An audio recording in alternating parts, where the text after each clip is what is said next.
Hey!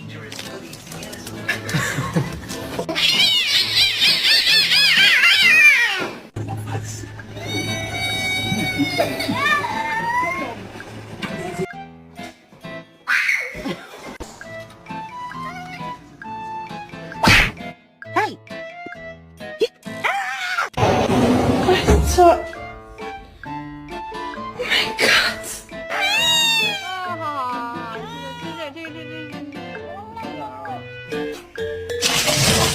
You know what?